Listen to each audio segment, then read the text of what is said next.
Hey, what's happening? Back again, Robert Phoenix here.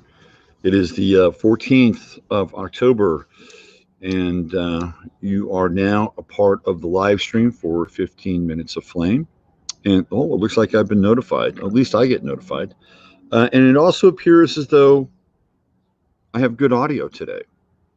I don't know why the audio was an issue the past couple of days. It must be the little audio sprites that come in and do some weird shit, right? No, it's just the fact that I have made the right presets today. Good morning, Misty Miner. How are you today? It is 9:10 a.m. Justice Moody, there she is. Kestrel in the house. What's going on? What's going on, Kestrel? Mary Grether, and you guys can hear me, right? I'm assuming you can hear me just fine. Correct? Is that right? Joan W. Laura D. Hi, Laura. There's my Sandra. What's going on? Hope you and the captain are doing okay. J.R. Williams in the house. Thor by the door. The lovely and talented Jonas. Uncle Glenn is here. What's going on? Sounding good today. Right on. Sound check. Sound check. Ryan, introspective woodworker. What's going on, Ryan? And let's see. Anybody else dropping on in? Tina Sherman. Tina, I will get back to your email today. I will get back to your email today. I promise you that. Okay. Sherry Lewin, what's going on, Sherry? Good to see you. Good to see you, Sherry. W.C. Ray, greetings from Charlotte. There she is. Jennifer Fitzgerald, the amazing Jennifer Fitzgerald in the house. Mary Black, hello from the beautiful Ozarks. Had a nice little chat with Mary yesterday. And looks like she's landed just like a cat back on all fours. Way to go, Mary. Let's see. Ferris Gallion made it on time. Craig Corporon, long-time listener, first-time caller. How many times have we heard that? West of the Rockies, you're on. Remember that with Art Bell? To phone in west of the Rockies. And it all sounded so, like, mysterious. First-time caller line. Yeah, welcome, Craig. And Ferris. Good to see you. I was kind of admitted Art Bell junkie for a while. The first time I really tapped into Art Bell was on a road trip coming back from. So the first time I ever heard Art Bell was in I think it was 1992. It was 1992. It was the first time I'd heard Art Bell, and it was just after the New Year. I think it might have been like late January or 91. I think it might have been 91, because that's when did George Bush pass out in his food? When did the clone expire? Let's find that out, because that's when George Bush Japanese dinner. The vomiting incident. So it was 92. It was January 8th, 92. I was right. So January 8th, 1992. Bad sushi. That wasn't bad sushi, by the way. That was, have you guys ever seen this? All right. ABC News has... Here, I'm going to play this for you. By the way, I'm not a newscaster. I'm not impersonating a newscaster. I'm just me. So if you guys haven't seen this, I'm going to play this for you. We're getting off to a banging start, talking about ex-presidents vomiting and passing out.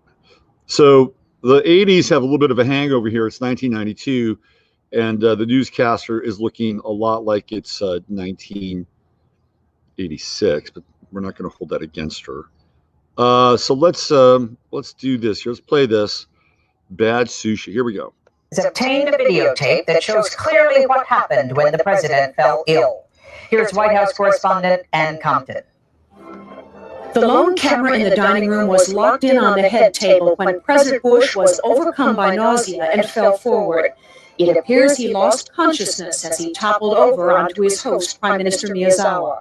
The new scenes show First Lady Barbara Bush acting quickly Recognizing her husband needed help, bringing her napkin to his mouth, then stepping back to let the Secret Service agents take over. As the commotion became more frantic, one agent told guests to stay back, then he vaulted over the table to help. Moments later come the scenes replayed so many times in the last 3 days. By the way, that's not vaulting. That was more like crawling over the table. The president recovers enough to apologize and leave. The nausea had plagued President Bush all evening.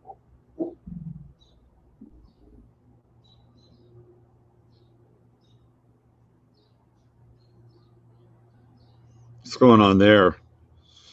Well,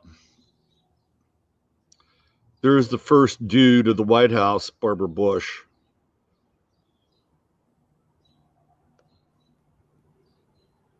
There we go. I can't watch this. I can't watch this. Oh, that's Saturday Night Live. We won't do that. So I don't think it was bad sushi. I think probably what happened there, Bush had a very, how shall we say it, expensive habit of taking certain drugs and certain illegal drugs. Let's put it that way. And I think that might have been a reaction to the illegal drugs. I don't think it was bad. Nobody else was barfing, right? Nobody else was barfing at that dinner. Anyway, that was the first. So we're driving through Southern Oregon and we're trying to tune into the radio and stuff. And it's the first time I hear Art Bell, and he was talking about this event, and we were convinced that the clone had expired at that time because we knew about the cloning stuff and the Robotoid stuff. And we both looked. I was with my girlfriend at the time. We both looked at each other and we said, "The clone died. The clone died. The clone expired." Anyway, Art Bell used to be a political guy. He was kind of, kind of a more conservative, sort of, kind of a, I don't know, Rush Limbaugh kind of guy, late night. That was his thing. And then the second time I heard him was probably about 4 years, was right around 1994, about 2 years later, making that same drive, but this time picking him up outside of Mount Shasta as we went through the Siskiyous. And I started to listen to him interview Preston Nichols and was like, oh, wow, this is really, really interesting. And I was picking it up on some other station because for a long time, Art Bell was not in the Bay Area. You couldn't get him in the Bay Area. So well, who is this guy? I got to find this material. And because it's right up my alley. And I used to listen to him at night on a station out of San Antonio. And I had just a AM, FM, kind of boomboxy radio. And I'd pick him up out of San Antonio late at night. And, that was kind of again, it's the 90s seemed like another century. I mean, there were another century, but it seems like more like the 1900s versus the 20th century.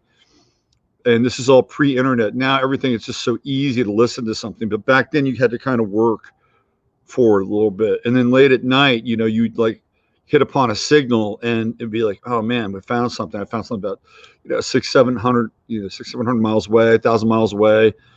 And it was cool, right? And then you would just hope that the signal would stay as clear and strong as it could for as long as it could. And especially if you were driving. If you're driving, then you'd have to bounce it, pick it up. I mean, there was more involved that it was more involved. And today we've become it's so easy to just click, click, click, click, click. And, everything pretty much comes to us. So that was, I think the second time, but then I really got hooked into sort of the late night kind of, very dark, dark content that Art Bell, I think really excelled in. And I think as a human, he was probably a piece of shit. Okay. I'm being honest. But as a raconteur and a late night radio host, I think Art Bell was about as good as it gets for a certain period of time in a certain genre. And he was really ramped up. I remember eventually he winds up getting into, I think it was either KGO. I think it was KGO. in the Bay Area. And then it was really easy to listen to. This is around 1998. And man, he was on fire. I mean, Art Bell had about as strong kind of ramp up and curve as anybody I've ever seen in media, especially somebody coming from a really kind of arcane place. And that's when the X-Files were really popular. So this whole idea of conspiracy and dark matter being released onto the public, which was probably a government op anyway, was really being highlighted. But everything he did during that time, it was almost like he had this Midas touch. And I remember he wrote the book called The Quickening. I'm not sure if he wrote it or not, but The Quickening was this book he wrote. I mean, it took off. It was, a big seller. He had massive ratings at night. And then he was playing this group Cusco 2000, who was this German guy who was like trying to like approximate, Andean panpipe music with new age music. And he had this Cusco music that he played in his bumper. That thing blew up, man. I mean, and I know the guy who ran Higher Octave Records, and I talked to him about it. I said, "Wow," I said, "Art Bell changed your life, didn't he?" He says, "You have no idea," because and Cusco was a minor artist, but for some reason, at about 1:30 in the morning, this kind of fake Peruvian panpipe new age music would grab people. And they said, I got to get it. That was during the time of CDs.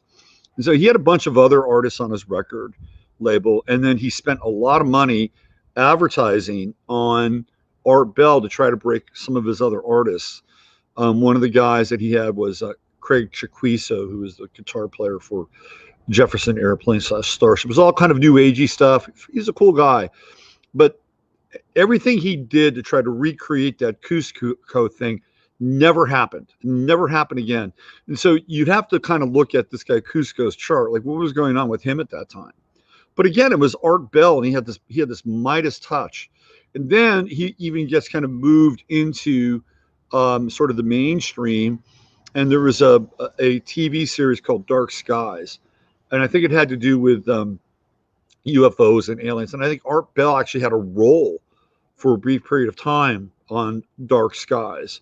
So he really blew it. And then all of a sudden, it all just comes really tumbling down. And there's a lot of strange stuff that happens with his second wife and then his kid who gets kidnapped. There's a whole lot of high strange around Art Bell.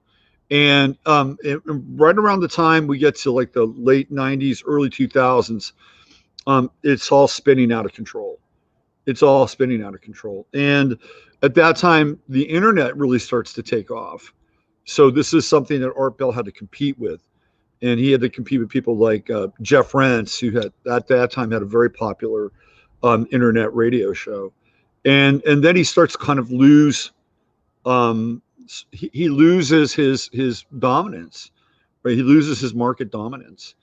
But there's a lot of really dark stories about Art Bell, and I don't want to get into them too much, but there's kind of a major story about him and a friend of his trafficking Vietnamese orphans out of Vietnam during the end of the Vietnam War. That was a really chaotic time, and when there's a lot of chaos, people take advantage of it. So they were airlifting people out of Vietnam, obviously, because it was a very dangerous place. And so he had a buddy who was in the airline industry and a pilot. And I think they flew out, I don't know, 90 or so some odd kids. And those kids were never really heard from again.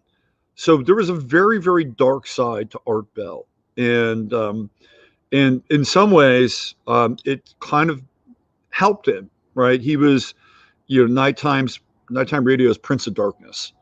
And he had no problem with that. And he loved the doom stuff. And he had his love affair with Ed Dames, which I'll never understand. But he loved that kind of stuff. And I will say this, the first time I ever heard David Icke was on Art Bell. And it was circa 98.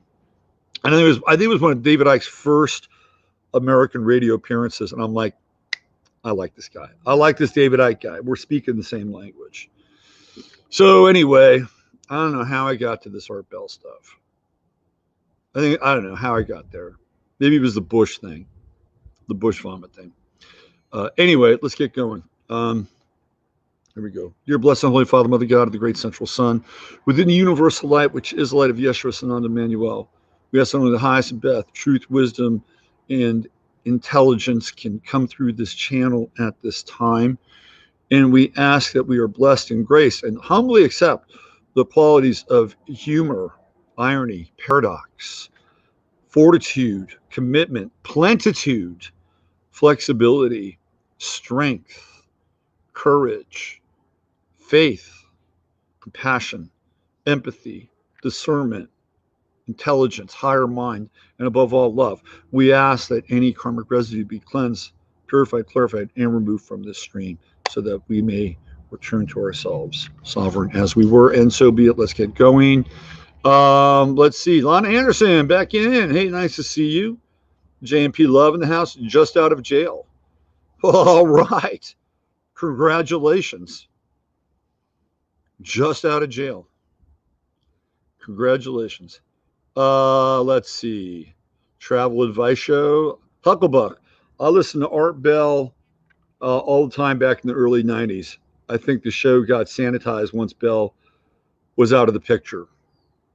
Yeah, I mean, so there's a weird kind of transition phase there, because Art got into some like very strange stuff. And again, it had to do with his wife, his second wife, and his kid. Very bizarre. And then you have that's kind of transition phase where I think George Knapp is in there, and then you have Whitley Strieber is in there for a while. And then, of course, George Norrie takes over. And, well, you guys know the rest of that story. Malachi Martin shows are very interesting. Yes. Very interesting. Gatekeeper George Norrie never integrates information. You know what George Norrie and Art Bell have in common? They're both Geminis. And I think they both come out of military. I know George comes out of military intelligence. George comes out of naval intelligence. I mean, just go to his Wikipedia page; you can find it.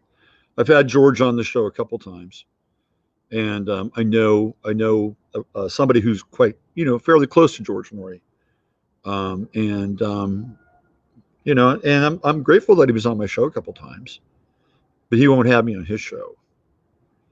No, that doesn't happen. And I don't know why. Well, I think I do know why. Anyway, yeah, George comes out of naval intelligence, and he is a gatekeeper. He's just there to funnel information. That's all he's there to really do, is just to funnel information.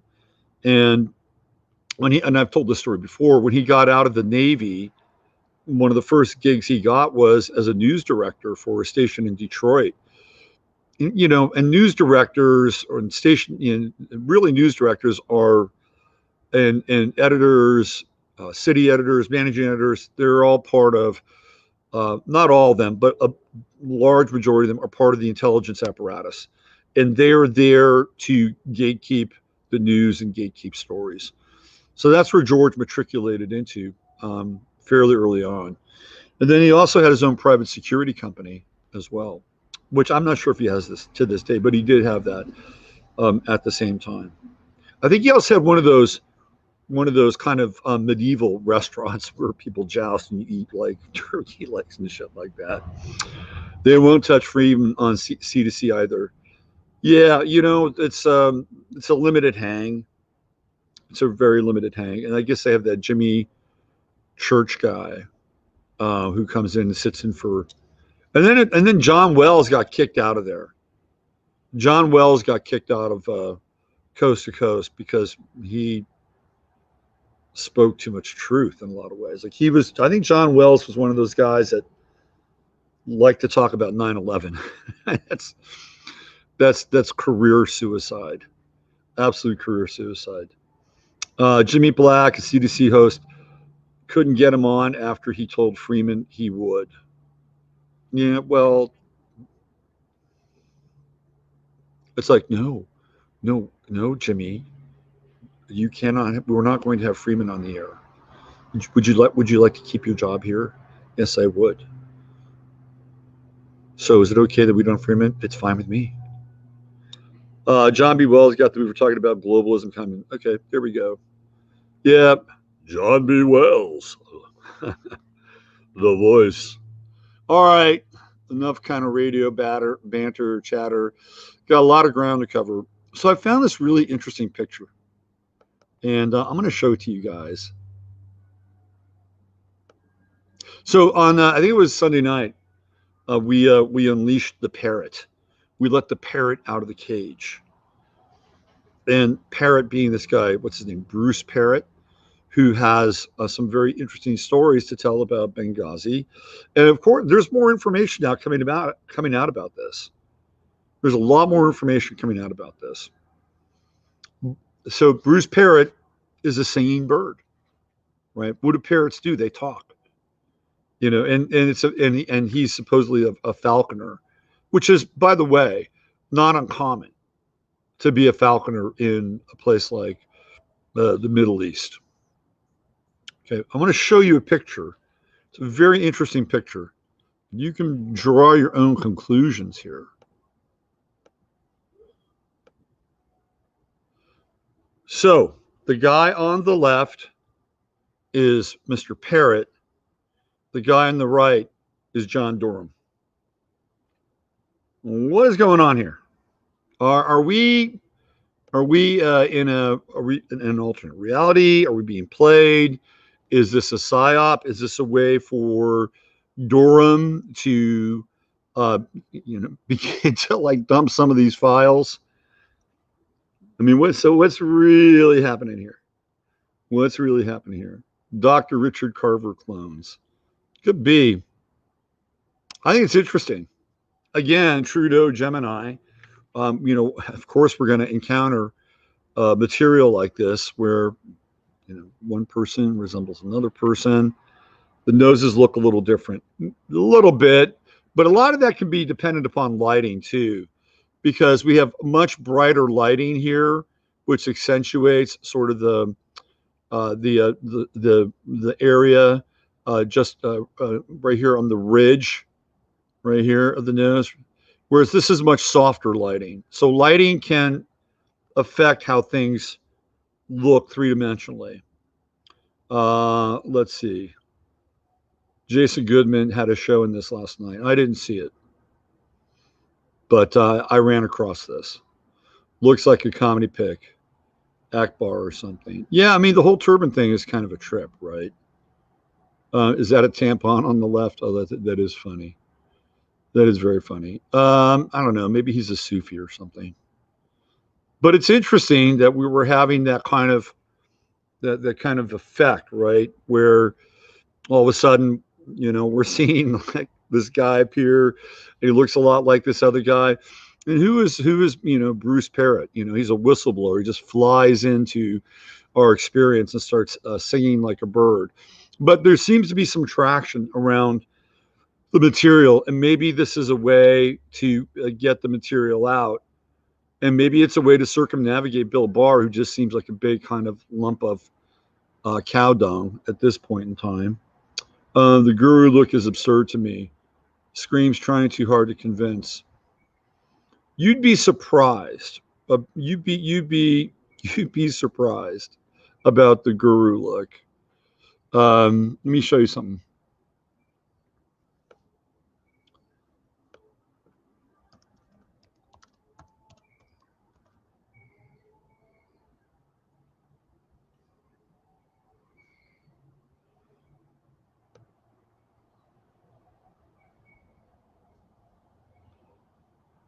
I used to know this guy in California, and let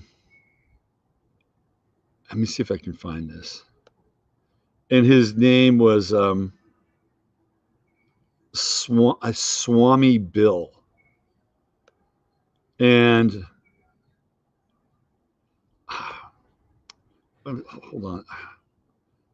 I got to find a picture. Let me see if I can. They did a video about him on.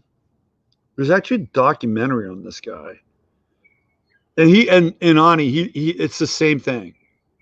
It's the same thing. It is, I would say it's an affectation, but it relates to kind of a very small group of like men from the, the boomer generation who traveled to India or traveled to the Middle East and really took on these identities. Swami William, let me see if I can find him. I think it might be Swami William. Hold on. I got all these links up here, some of which I don't want to lose.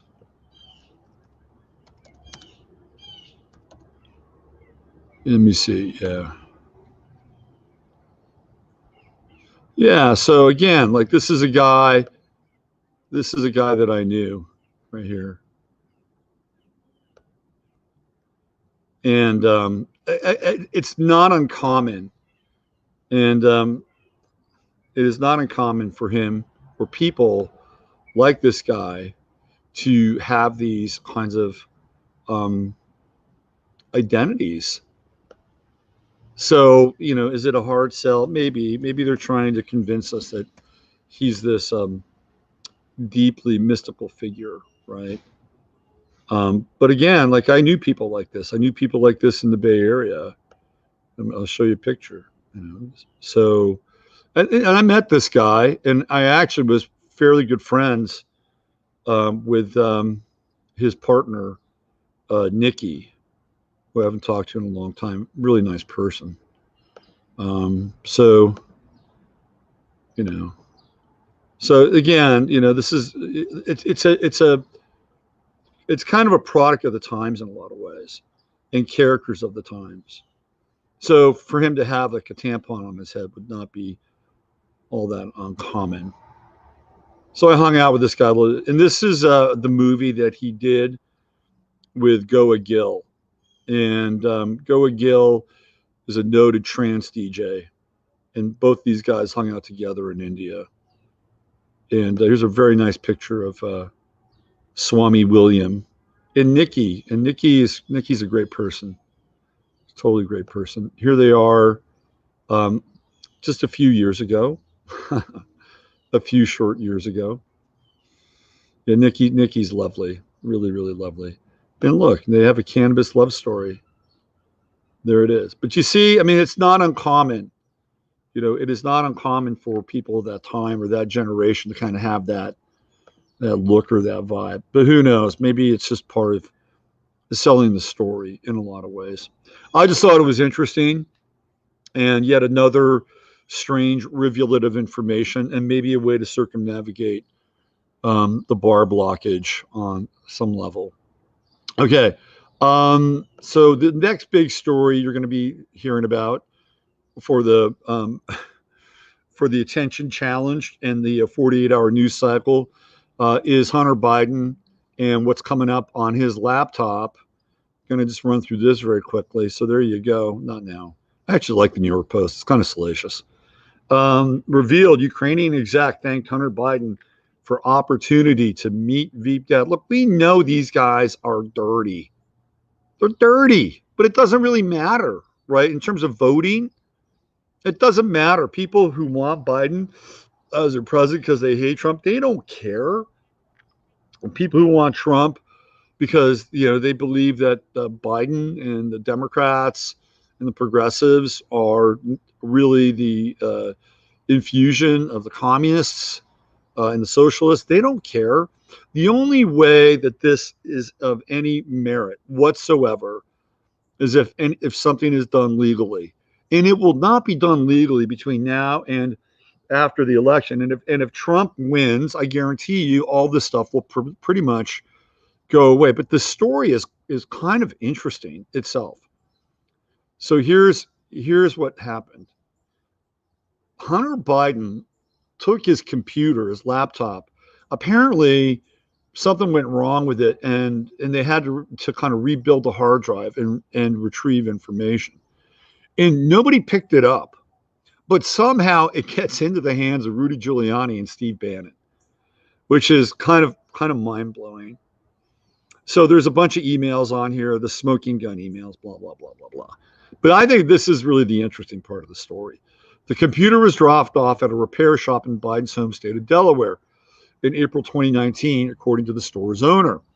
Other material extracted from the computer includes a raunchy 12-minute video that appears to show Hunter, who's admitted struggling with addiction problems, smoking crack while engaged in a sex act with an unidentified woman, as well as numerous other sexually explicit images. Well, that's in today's society,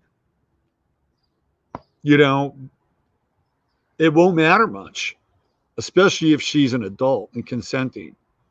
Well, in a weird way, it might even like strangely help his father. In a weird, who knows? But it clearly shows that Hunter Biden is a bit of a degenerate, and that's been known for a while. The customer who brought in the water-damaged MacBook Pro for repair never paid for the service or retrieved it, or a hard drive on which its contents were stored, according to the shop owner, who he said tried repeatedly to contact the client. The shop owner couldn't positively identify the customer as Hunter Biden, but said the laptop bore a sticker from the Beau Biden Foundation, named after Hunter's late brother and former Delaware Attorney General. Photos of a Delaware federal subpoena given to the Post show that the computer and hard drive were seized by the FBI in December. So they've had this thing for a while. They've done a whole lot with it, haven't they? After the shop's owner says he alerted the feds to their existence. But before turning over the gear, the shop owner says he made a copy of the hard drive and gave it to former Mayor Rudy Giuliani's lawyer, Robert Costello. Steve Bannon, coming back into the picture now, former advisor to President Trump, told the Post about the existence of the hard drive in late September, and Giuliani provided the Post with a copy of it on Sunday. So now the New York Post has a copy of the hard drive. Less than 8 months after Pozarski thanked Hunter Biden for the introduction to his dad, the then vice president admittedly pressured Ukrainian President Petro Poroshenko and Prime Minister Arseniy Yatsenyuk into getting rid of Prosecutor General Viktor Shoikin, threatening to withhold $1 billion U.S. loan guarantee during a December 2015 trip to Kiev. I looked at them and said, I'm leaving in 6 hours. If the prosecutor is not fired, you're not getting the money. Biden famously bragged to the Council on Foreign Relations in 2018. Well, son of a bitch, he got fired. So, I mean, all this has been around. All of it has been around. We know that Biden has been a dirty backroom dealer for years. That's how he's made his fortune. And that's been his path in politics with the 12th house sun in Scorpio. He's always making deals behind the scenes. He's always funneling other people's money, right? That is the Biden chart, plain and simple. And and of course he did what he did. And what did the Democrats do? They immediately went after Trump for having some kind of using his muscle. Right, using his muscle to somehow get evidence on Hunter Biden from the current Ukrainian, Minister of Information or Prime Minister or whomever these people are, right? So it's like they're always doing what they are trying to defend against. They go on the offensive, and they know that they've got the goods on Joe Biden, and so they go after Trump. And they use the exact same thing. And there's an algorithm behind that, because now when you get into like Google search and the AI stuff, you're having these competing algorithms around Ukraine and president and corruption. So it is admittedly a strategy that's based on chaos, and it's intentional, right? But they don't. But again, the media, as we know it, is dead. Has been dead for years, totally compromised.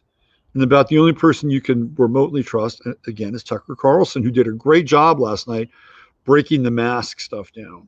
Fantastic. And it was a bit disheartening to watch Trump and his rally and all the masked up people behind him. It's like, okay, I get it. I get it. It's a rally, and you've got to, like somehow communicate the fact that all your people are there and they're not spreading and all this other bullshit, right? But I will tell you the biggest development lately that is really flying under the radar. It is really, really flying under the radar, and this is the best news that I've come across. And I guess it was last week where I said I think Trump is firmly out of the vaccine thing now. I mean, once he went into Walter Reed and they gave him the antiviral, Regeneron, the super soldier cocktail, that was it. That was it. And if you look at AstraZeneca, Johnson & Johnson, and Merck, they have all suspended their vaccine trials. They're all suspended. And all three of them basically state that they ran into problems when they administered it to humans with this vaccine. So there's so this is a major piece. It's a major piece because we're not talking about vaccines anymore. Now we're talking about these antibody cocktails. And again, I don't want an antibody cocktail. No thanks. But the dialogue is now moving away from vaccines. It's moving away from vaccines. And there's always a follow the money sort of, piece to all this. For instance, who owns stock in the company that makes Regeneron? Where follow the money, right? Why is Regeneron being pumped up? I guarantee you there are people who are making money hand over fist right now because let's just see who does it. Let's check it out.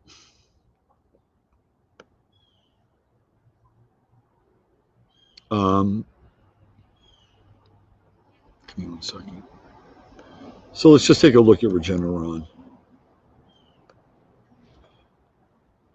Okay. So Regeneron.com. They got a whole website. I'll accept your cookies because I want to see your website. Let's check out their website. Here we go. Regeneron.com. Do you know how hard it would be to get the name Regeneron? Like you would have had to have worked on this name for a very long time. Very long time. Investors and media careers. So it is Dupixent. Now available in 300 milligram pre-filled pen.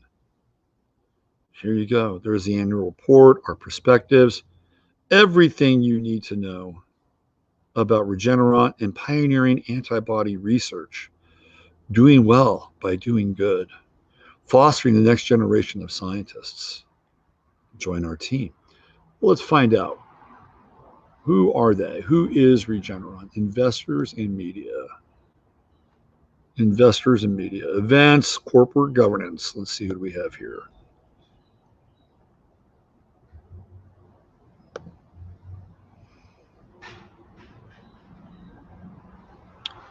Look at that. Oh, shares, it's down. But $602 a share. It is down by a minus 0.98%. And I'm sure there is some that we saw a pretty strong curve there, leadership. Here's the team. Here's your Regeneron team. Leland Schleifer, MD, PhD, and George D. Yankopoulos. Those are your medical people, board of directors. This is where we want to go. Here's where we want to go. These are the people that we want to look at. Michael Brown, Bonnie Bassler, Tony Coles, Roy Vagelos. Here's this guy again. Christine A. Poon. We've got George Y. Singh. There's this guy again. There's this guy again. Who is this guy? This guy seems to be a big player.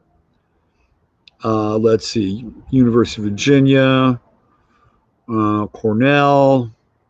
All right. He deserves a deeper dive. He is a co-founder. Leonard, what's his name? Schleifer. Leonard S. Schleifer. A face only a mother could love. All right. So this is the new thing now. Regeneron is the new thing. Where are they located? Global offices. New Jersey, New York, Dublin, DC. Let's see, Ireland, Limerick, Ireland, Middlesex. So they have an Irish site as well. There you go. So we got a UK operation. Looks like US, UK. There we go, Regeneron. But the vaccine thing, I was watching the crawl last night on Tucker. It's like they're all the major corporations are abandoning their trials, like that, just like that. So where are we going now? That's going to be I think the interesting piece. Will there be competing antibody cocktails available through their pen? I'm looking at Leonard Schliefer's Wikipedia, Cornell, University of Virginia. Let's see, he's from Queens. His father was a sweater manufacturer and a World War II codebreaker. How about that? Graduated BS from Cornell. And he based his company on Genentech. So he was as CEO of Regeneron, the approval of growth of high prices. Regeneron's first successful drug was ILA or ILEA for age-related macular degeneration. So Regeneron is a company unto itself, not a product. ILEA prevented leaky blood vessels in the eye from causing blindness. He licensed the drug to Aventis, which was then bought by Sanofi, which had no interest in the eye drug. Sanofi, in order to get out of its commitment, paid Regeneron $50 million and ceded the rights back to Regeneron. I want that kind of business. The drug was a blockbuster, generating $838 million its first full year. Sales increased 55% to $1.3 billion in 2013, making Schleifer a billionaire. ILEA grossed $1.735 billion. So he really made his fortune, but that's a weird deal. That's a very weird deal that he went through. He's married to Harriet Schleifer. And of course, very strong connections to the American Jewish Committee, and she's the president of her synagogue. Schleifer has known U.S. President Donald Trump for some years. I think we're getting the picture now. Okay, here we go. Politics, it's all the same. It's all the same. Right, here we go. He's a member of Trump's golf club in Westchester, New York County. His son, Adam, was one of many candidates for the nomination in the 2020 Democratic primary in New York's 17th congressional district. So he's a buddy of Trump's. He's a Trump pal.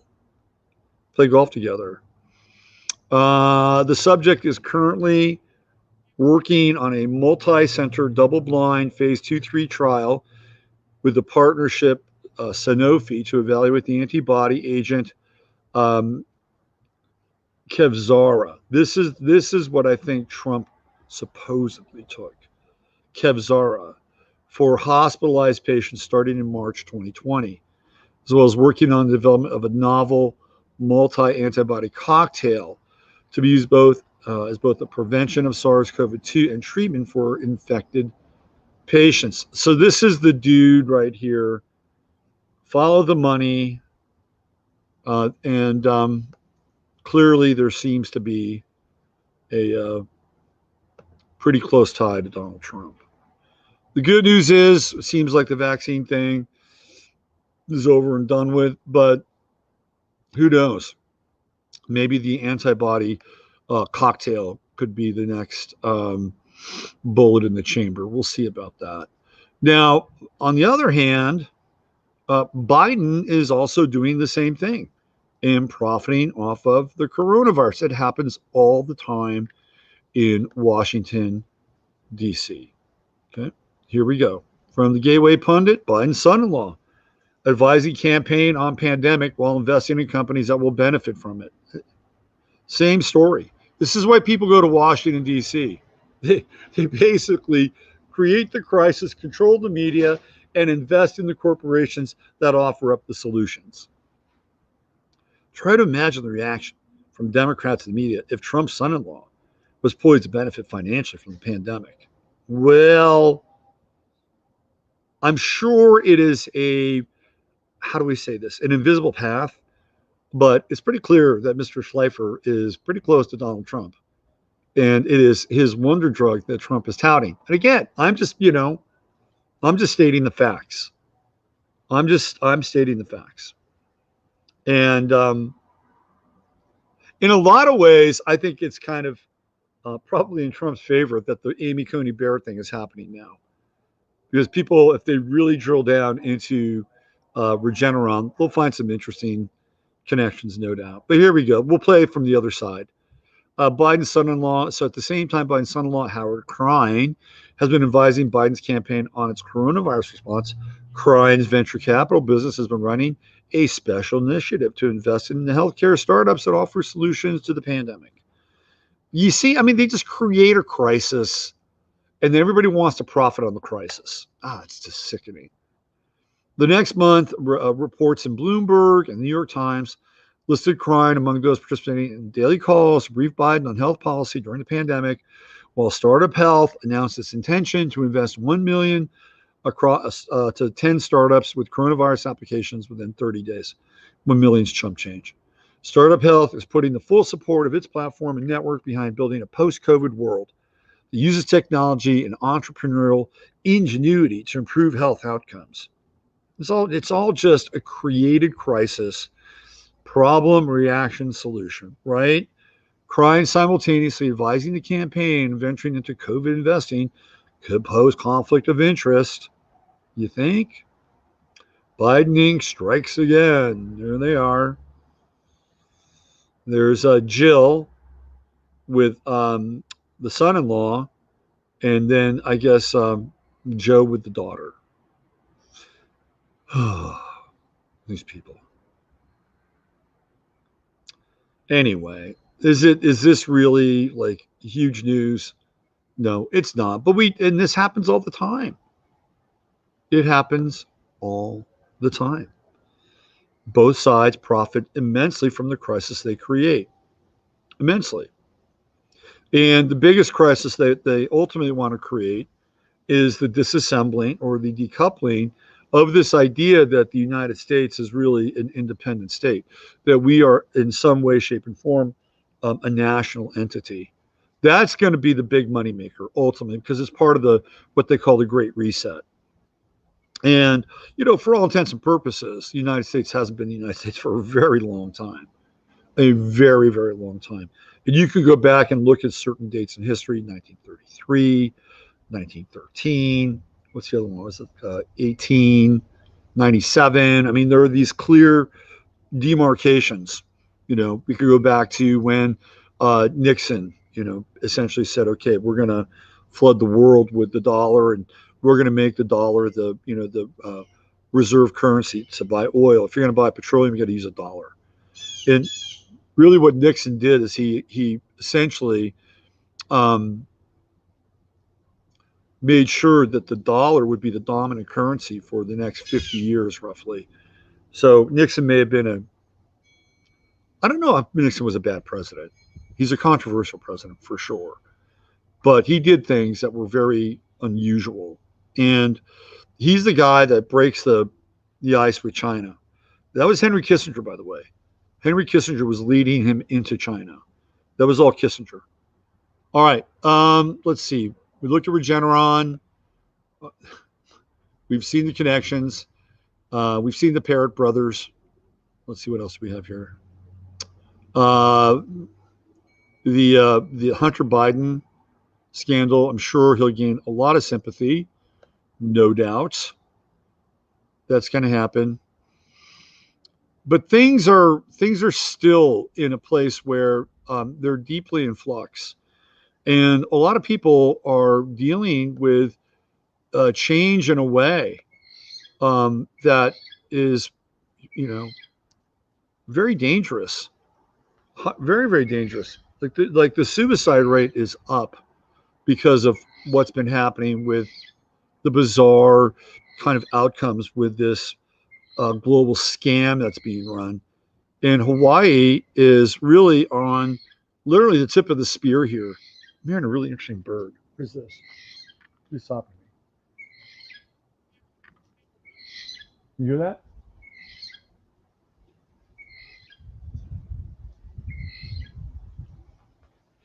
I've never heard that bird call since I've been out here. Wish I could see it. There you are.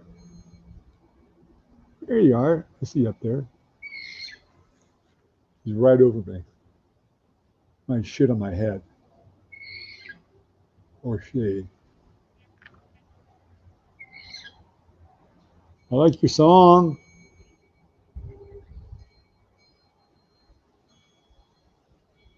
I like your song. Come on down. Show us who you are.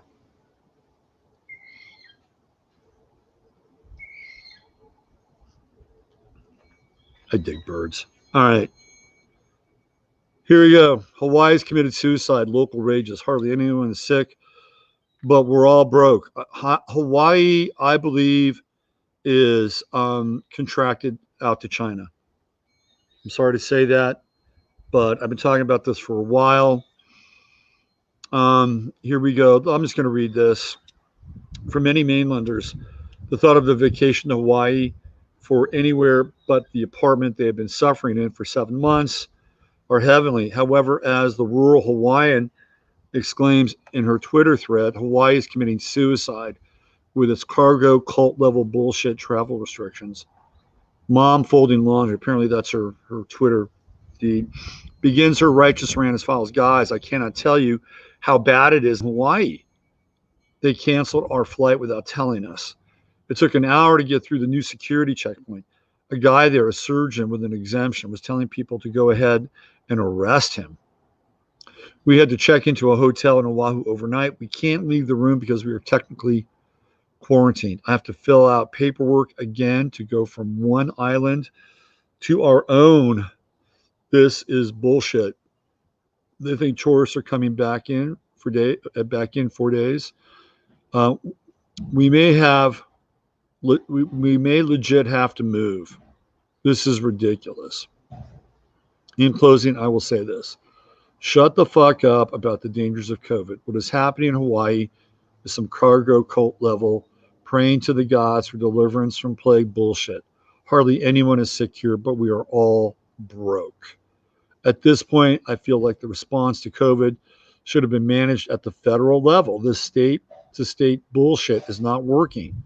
I am a goddamn American. I am entitled to the same rights as any other American.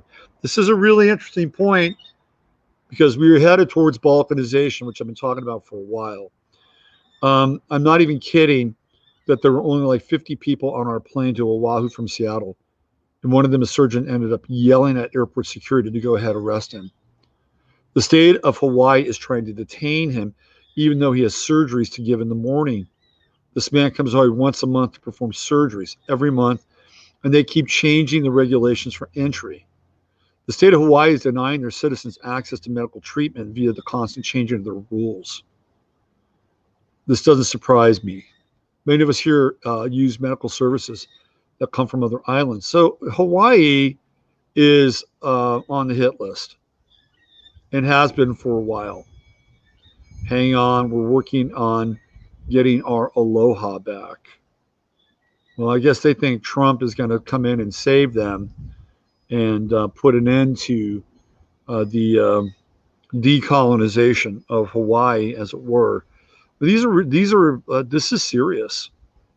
This is very serious stuff. And I agree with this person, and this whole idea that, we're going to let the states handle it. Then why even have a federal government at that point? Really, why even have a federal? Because we're no longer united. We are disunited. This is really no longer the United States of America, both really in terms of spirit and in terms of how each and every state is run. And again, I've been talking about this for a while. I think Hawaii is earmarked, and they are earmarked for another country. Like I believe China is going to come in, and they're gonna run Hawaii at some point, and it might not be in the far future. Okay, if you live in Hawaii and you're watching this, you should probably pay attention. Which reminds me, there's the hawk. Reminds me, I got to get in touch with somebody from Hawaii. But it brings up a lot of really interesting stuff that I've been talking about, and how in the beginning it's like, oh, we'll let the states handle this. Well, we'll see how they're handling it, and it's not good. And will it push people over to the Trump side? Well, you better hope. You better hope that between the corona response by the states and the riots in the streets, that it has a net effect of reelecting Donald Trump, even if you're not into Donald Trump. Okay? You better hope that that's the net effect. Because if it's not, then it's all been an absolute and utter complete waste and an obliteration of small businesses and, and the middle class, of which Joe Biden and Kamala Harris are trying to take advantage of. They're trying to play that up a bit now. So it's a brave new world, kiddos. Better get used to it. What else do we have here? So I'm going to be doing a show on Rhodesia on Friday, and I'm going to save some of this material that I have sort of earmarked that I was going to share with you today about, because I want to fold it into this show around Rhodesia. And I get these hits sometimes, and I don't know why. I feel like I get guided in certain directions. And this is one of them. For some reason, this idea of Rhodesia started to pop up in my head. And, I've been spending some time researching Rhodesia on a number of different levels and what happened in Rhodesia, essentially between 1960 and 1978, an 18-year period. And the parallels to what's happening in the United States currently are striking. And I'm going to try to touch on some of that. And unlike South Africa, which was a very different kind of situation. Number one, South Africa was pretty much run by the Dutch or the Afrikaners. And, they did have an apartheid system. Rhodesia was not an apartheid system. And Rhodesia was run or managed primarily by the English, as much of Africa had been colonized by the European countries. Now, unlike South Africa, Rhodesia wanted its independence. It wanted to be a standalone country, which is, they were the only country besides the United States to declare independence from Mother England. And I think that that's significant. And I'm going to cover that on Friday's show. I'm going to show you some very interesting parallels, stories, and pictures of a country that ultimately I thought got a very raw deal. And it's the same kind of political machinations that were used in Rhodesia that are being applied to the United States at this point in time. So you may want to tune into Friday's show, and it may get you to think about Rhodesia, now Zimbabwe, a little bit differently, and the struggle of the people there, and not just their struggle, but their attempt to create a democracy and an inclusive democracy. Okay, so tune in on Friday for that. Tomorrow, would it be Wednesday? Tomorrow, I'm going to be doing a show with Freeman, and it'll be on Freeman's show, and it has to do with essentially kind of a wrap up of my presentation that I did in Kerrville about astrology for the next 10 years. which I'm going to put up on Vimeo. And by the way, I'm going to put this in the show page. Let me go here.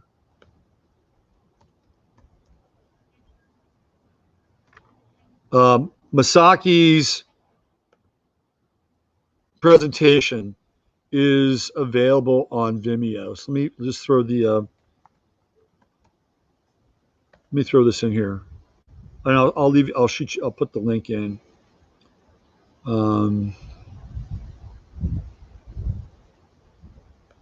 There's 1,248 results from Masaki.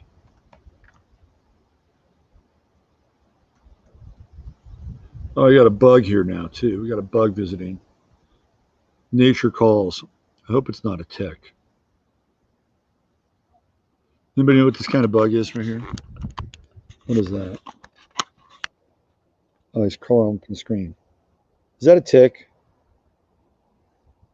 That looks like that could be a tick. Am I right about that?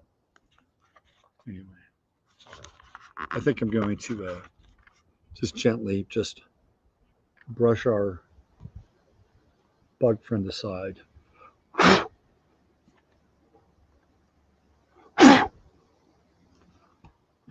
I think you need to just go. There we go. All right, let me see if we can find Masaki here with a more specific. We're getting specific. Here it is, right here. I'm going to throw this into the old Chatteroo page. Right here, Chatlandia. Can I get some confirmation on that bug being a tick?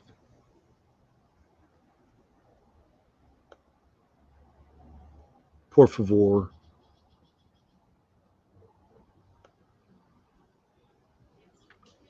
Okay, I just threw up the link to Masaki's presentation. Ani, go with them without a mask. You can do it.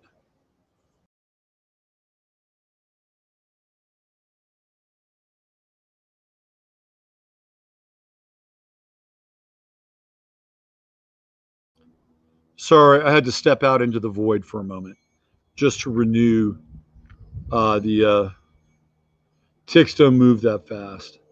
It was a little large for a tick. Ticks move slowly. Let's see. Ticks don't move that fast. How many legs? It was a beetle. Lil says beetle. Okay.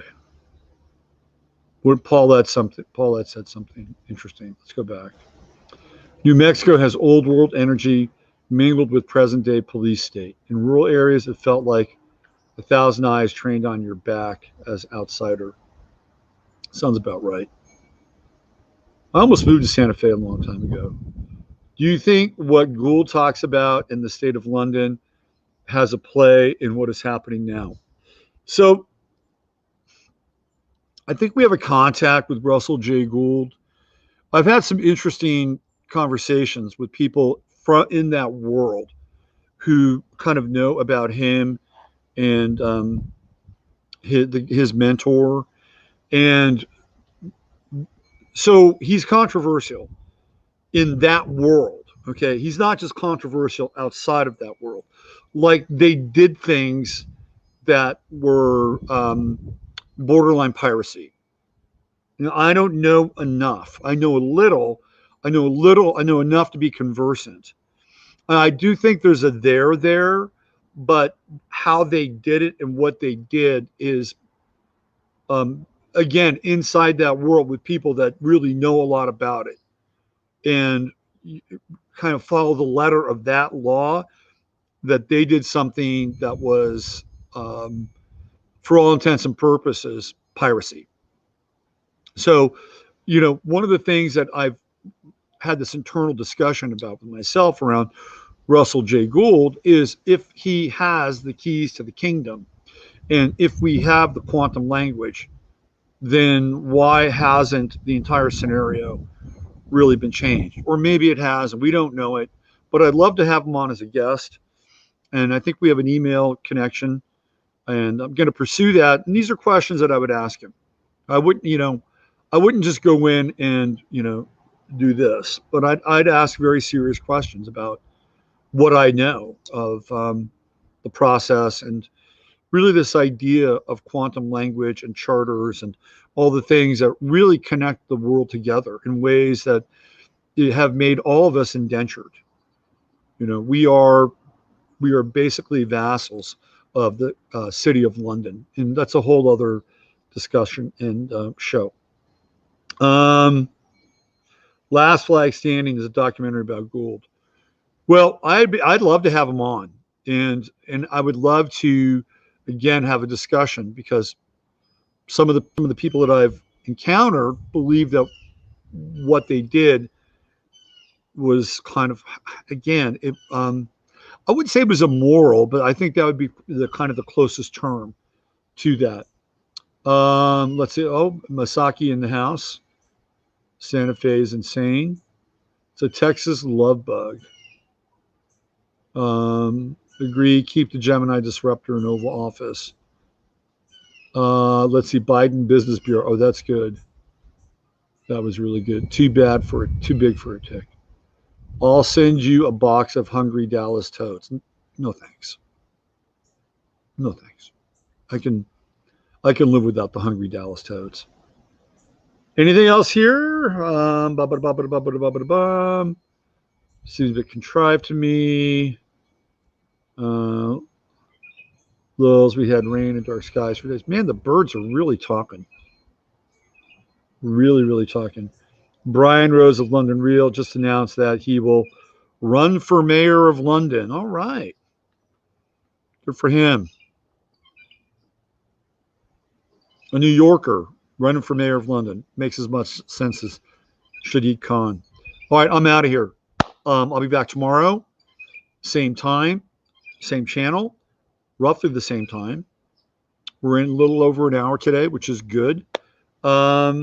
Use your head in order to discern what's real, your heart to stay open what's possible. I'm Robert Phoenix.